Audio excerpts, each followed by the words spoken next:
everybody and welcome back to another Wizard Sleeve episode, guys. So, what is up the Wizard Sleeve this time? Well, the flavour of the month, or flavour of the week, or flavour of the day is Mordheim. That's right, guys, a really old game from that came out in 2nd edition of Warhammer Fantasy many moons ago, when I was just a wee nipper it came out. But anyway, guys, so me and Mr. Pidge and a couple of other friends have decided to do Mordheim. Well, these guys were playing Mordheim before I decided to join in because I thought, you know what, in the spirit of all things fantasy, let's do it, why not? The games are really quick, quite fun, and yeah, you only need to buy a box set or two and you have an entire Mordheim warband.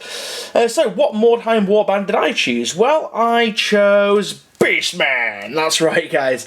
So yeah, I chose the Beastmen mainly because they're quite OP in game, and mainly because I borrowed a Beastmen warband from Mr. Pidgeon. He gave me an intro game, and yeah, I completely owned his goblins with them, so I decided to stick with them and get my own. So what do I have in my Beastmen warband? Well, I'm just assembling the units ready for you to watch. Well, not really units. They kind of are, they kind of aren't. It's a bit weird, the rules for Mordheim. So you do have units, but you don't. You can kind of put them wherever, but you have to, for the sake of experience and stuff. That's right, guys, your models and your characters do indeed level up.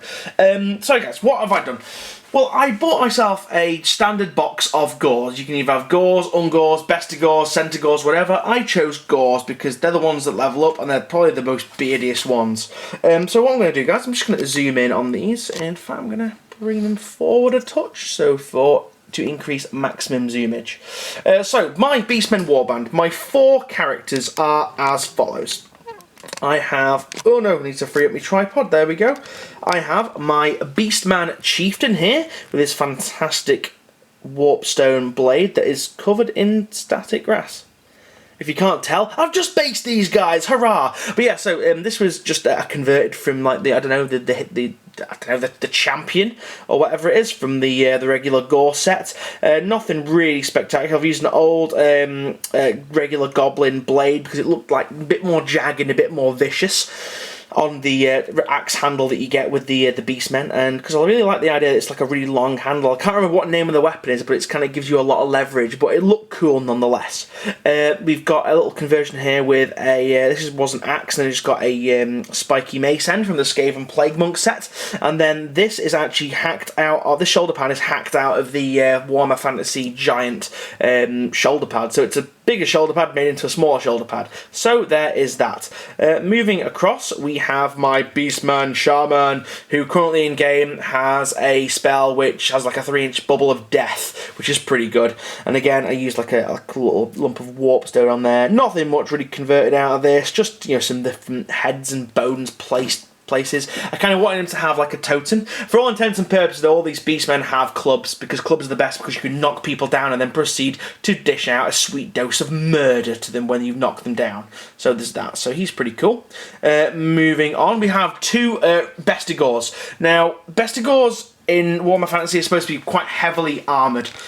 Now, these ones are, but to represent them, I have given them kind of shield shoulder plates. That one has 1, and this fellow has 1... 2 made out of bits of ogre shields and stuff. They're both going to have clubs and maces and whatnot. This one has an axe, but again, for all intents and purposes, it is a club. However, I thought it'd look cooler with an axe. So they're Bestigores. So they're my 4 heroes. You're supposed to have 5 heroes, but I don't like Centigores. I don't really like the actual models themselves, so we're going to move those to the side. Next is just the regular Gores. So we're going to have a look at these guys, just all in one massive go. Now, these guys are pretty good. I am actually supposed to have 1 more Gore, and he's still in the process of being made because I forgot, basically. So, again, just all clubs. My favourite one is probably going to be this one here, because I really like the little flaily blade that he has at the end of his mace. Again, that's a little conversion, just with a bit of chain and a bit of an old Beastmen dagger that I used. But these guys look pretty good. I wanted to paint these guys slightly lighter colour to the other ones, just to differentiate them from the heroes of the warband. So we're going to move those over there. Now, to make up the rest of my warband, Beastmen can have dogs, like wolves, hounds type things, and they're really, really OP. They're really, really quick, and they are just very, very good in combat. So I decided to get a box of Warhammer Chaos Hounds, and then make them slightly less chaosy, as you guys will notice. Chaos Hounds normally have horns, but what I have done, if I just zoom in on these for you guys, as you can see here, I've kind of green stuffed over the holes where the horns are supposed to go and kind of disguised them because they just looked a little bit too chaosy. Because these have a dual purpose as well as the Beastmen themselves. Now, these guys are for Kings of War and they are for Mordheim, hence the circle bases, hence the small 25mm circle bases as well.